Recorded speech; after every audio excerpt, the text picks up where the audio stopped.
एक जंगल होता. त्या जंगलात एक तळा होता आणि त्या तळ्यात एक कासव राहत होतं. आणि त्या तळ्याच्या जरासं पुढं एक झाड होतं आणि त्या झाडाच्या खाली बीळ होतं. तिथे उंदीर राहत होता आणि एक हरीण होता आणि एक कावळा होता. आणि ते रोज सकाळी गप्पा मारायचे आणि ते कासव त्यांच्या बघायचं ऐकायचं. आम्ही पण त्यांच्या मैत्री केला होता. आम्ही पण बोलत बसा ते म्हटलं आणि ते हे गेलं ते त्यांच्याकडे. त्यांना विचारलं मी तुमच्यासोबत मैत्री करू. कासव हरीण म्हणाला कर. खरं शिकारी कधी आला तर पकडा मी जाईन पळून. हरीण म्हणता उंदीर म्हणते मी लपेन बिळात. कावळा म्हणला मी झाडावर जाईन.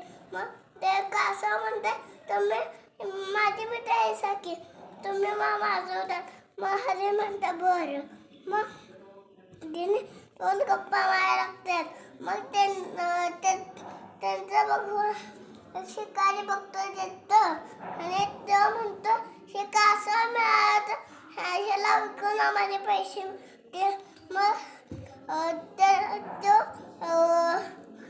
तो बाहेर आला अनेक वर्षान. मग त्या कासव हळूहळू चालते असते. मग ते हरीण पळून जाते. कावळा झाडावर बसतोय. उंदीर बिळात लपतोय.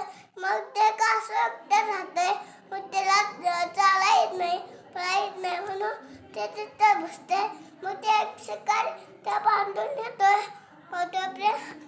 ते हरीण पाय मोडल्यासारखं पडते आणि तो शिकारी म्हणतोय हरीण पण आम्हाला मिळाला तर आम्हाला ह्याच्यापेक्षा लय पैसे मिळते. मग ते घ्यायला गेला हरीण.